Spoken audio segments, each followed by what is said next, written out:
And we are live. Hello, everybody. My name is Mark Nugent. You're watching us live here with Dr. Ken Williams to give you guys an update about free COVID-19 testing and how to get about in the greater Irvine area to get that. So, Dr. Ken Williams, welcome. Thank you. Oh, my pleasure. Good to be on again, Mark. Thank you for doing this. Really appreciate it. A lot of people just they really want this testing done. They don't know where to go, and I really appreciate you volunteering your office and your labor as a medical doctor to help us. So you have the floor, sir. Okay, so as we know, the COVID virus is at a greater level of infestation and impact upon our community. We had uh, within the last 24 hours, Governor Newsom, who has basically said, hunker down, stay home. This is what I'm requiring you to do. Even today, when I went to my office, I, uh, I have criteria that I can stay open under emergency situations. I'm making referrals now to COVID-19 diagnostic testing centers. So I'm opening my office. I'm not seeing any private patients. Traditionally, my medical surgical specialty is elective, but I had to tell my employees take a couple weeks off, and so I thought, well, I'm going to keep busy during these next 2 weeks. So I made my office into sort of a center for patient referrals. Hoag Hospital has been good enough to set up two diagnostic testing facilities here, one in Irvine and one in Tustin. And so, along with the volunteer nurses and physicians that we are looking to recruit, by the way, because it's going to be a great demand. We are going to be referring out based upon certain criteria that the hospital has established to these testing facilities. Anyway, I think those numbers. Do you have them up there, Mark? I have the email that we discussed, the irvinecovid19@gmail.com, that you said patients and doctors can email to volunteer and also request a doctor call them for screening. Right. So this conversation today is twofold. Number one, to announce that there is diagnostic testing for those patients who are eligible for diagnostic testing. That's done here in Tustin as well as in Irvine through Hoag Hospital. There is screening criteria that the hospital has established. You just can't go get diagnostic screening if you just want to know if you're exposed to it. You have to have actual symptoms. This is primarily based through telemedicine. There will be no face-to-face interaction. No one's going to be coming to my office. I am not prepared in my office with any protective gear or gowns. We don't have that, but Hoag Hospital is going to have that available. You will drive through. Um, the parking lot. Again, everything has to be arranged, though. You just can't drive up and expect to get a diagnostic Okay. testing done. And Okay. so they'll drive through, and then that information will come to me, and Okay. we'll get it out to And the public or the and individual patient. yeah, and just per our conversation earlier, you said you're going to take command of this, and you have 4 doctors that have already volunteered to assist you. Yeah, I'm absolutely amazed at the degree of interest in this Okay. by fellow physicians who I've never even met, but they have such a great concern and empathy for the people in our community that they stepped up to help me manage this referral process. Okay. Also, let me encourage any of my other physician colleagues who are in the community to step up and get within their own Okay. community the ability to get patients Okay. screened. That's very important. And are you monitoring the Irvine COVID-19@gmail.com email box? Right. I'm going Okay. to be monitoring that, and then I'm going to be sending that information for the individuals who are interested out to the physicians. Okay. This is all spontaneous.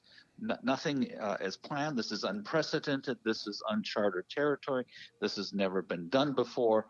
When you're in a crisis like this, Yeah. the good of people come Yeah. out, and Yeah. and that's what I see here. Yeah. That's what I'll share. That you called me this morning and asked how can we do this, and I said let's set up a hotline. Let's set up an email address specifically as a point where people can request, testing, and also people can request to volunteer. We had initially set up a phone number, but you quickly got overwhelmed, and we'll put the phone number out again later once we can figure out how to route the number to the individual doctors that'll be screening people. But for now, email irvinecovid19@gmail.com. Dr. Williams will check it, and he's taking command today of this volunteer effort to connect the testing with the people. Is that a quick synopsis? Yeah, that is a quick synopsis. Can I talk about patient criteria for the testing? Yes, please. And then also you mentioned there was 2 new strains you wanted to talk about as well. Oh, okay, yeah. So let's first talk about what's happening here as we're identifying and receiving more information. We know that the coronavirus has several different types. There are 7 main strains that we've known about. 3 or 4 of those are what we refer to as benign strains. They've been out in the community. We've probably had colds before with these strains, and they've all resolved on their own. The strain that we have now, there's actually 2 subtypes. All of these subtypes have been identified, and it's all based upon genetic coding.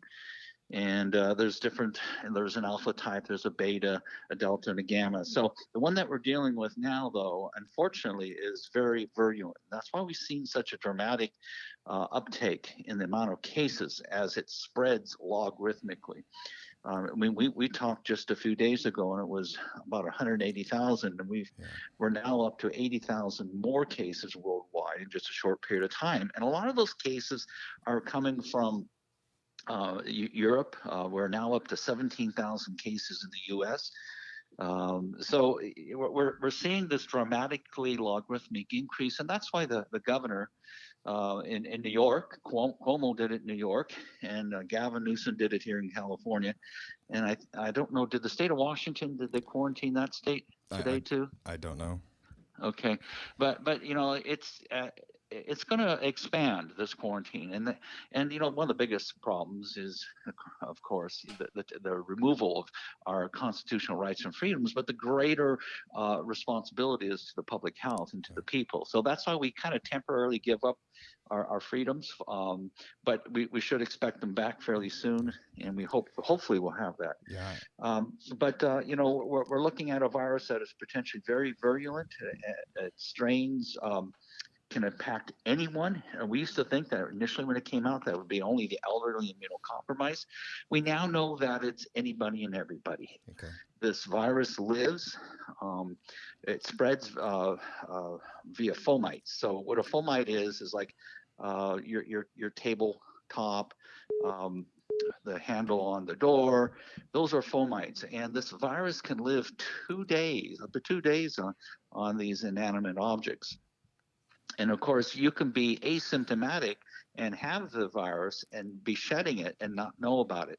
Why do some people get very, very sick and some have a fairly benign course? We don't know. There's probably a lot of genetics that are playing a role in it. But again, we do have these 2 different types. We have to take it very seriously, and that's why we have to lock down, watch our space between everybody, and keep calm, cool, and collective. I know there's a lot of people out there who get a lot of anxiety and a lot of panic when they think about this. If you do go outside, try getting a mask, putting something over your mouth. We have to go to the store to buy staples, toilet paper, food, etc. So we just got to use common sense and calm. Okay. Respect one another. I know I was at Target this morning at 8 o'clock when it opened, and there was a long line, and I think we were all very orderly and respectful, and it went very well. I'm glad to hear that. So let's go over the diagnostic testing. First of all, the hours of operation for the diagnostic testing are from 9 to 4 p.m. It will be 7 days a week, and it can only be done by those patients who have been screened by their primary care physician, or in this instance, the effort by this very private and small group of physicians locally here. Just to interject, to request the screening, they need to email irvinecovid19@gmail.com. Correct. And give us their name, your name, your date of birth, and contact information such as your email and a cell phone. Now, the criteria for testing is fever or any acute respiratory illness and close contact with anybody that's confirmed positive with the COVID-19 virus. The other criteria is fever and acute respiratory illness and symptoms within 14 days of returning from a country on the CDC list of travel notices. Those are the level 2 and 3 countries. Another criteria is fever and severe acute lower respiratory illness requiring hospitalization. And of course, any travel to areas that are endemic, like let's say the community there at Hubei in China, Wuhan, where the virus originated, or anywhere in Singapore or anywhere in the Asian continent. Those people who are having symptoms, basically, you are eligible.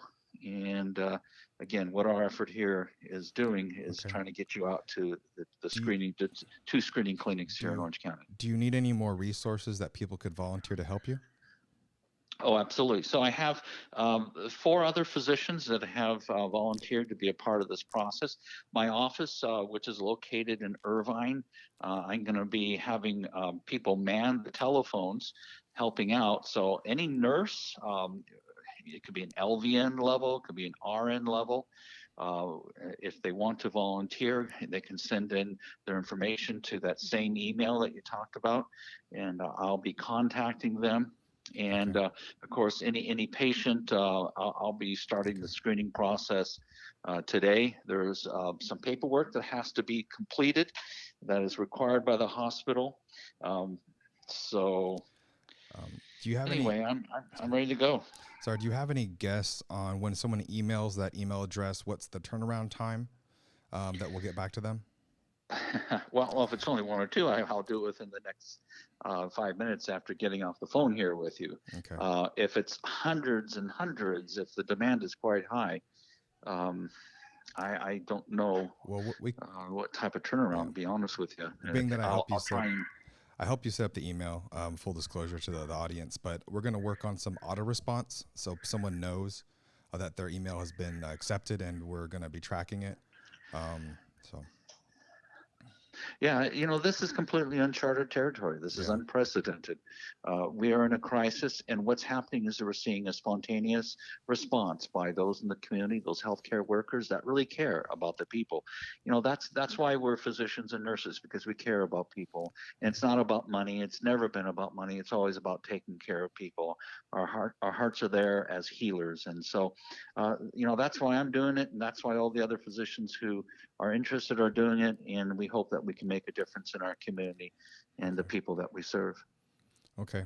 We do have some questions, but I didn't want to make this about a Q&A. I just wanted to make this about getting the information out, getting the email address out, irvinecovid19@gmail.com, so people want to have information about testing and can sign up for it, can do that now by emailing a doctor, and a medical doctor will get back to you. So we're almost at 15 minutes, right about 13 minutes, Dr. Williams. I don't want to keep you away from your work of helping people get tested. I'll stay on another minute or two to explain what's going to happen to the people. So I wanted to let you go, sir. Okay, great. And thank you for your service. I really appreciate you volunteering, a couple weeks of your time to help the community. Oh, my pleasure, Mark. Okay. Thank you very much. Bye-bye. Bye. Okay, so you have it from Dr. Williams. Email irvinecovid19@gmail.com. It's the email address that's on the screen right now, and that will go directly to Dr. Williams or another doctor. At this time, he needs doctors and nurses to volunteer to help him screen patients to send them for testing. Again, we need doctors right now to email that on the screen. Also, if you need testing, and you also email that. We're going to set up some kind of auto response so you guys know that your email has been received.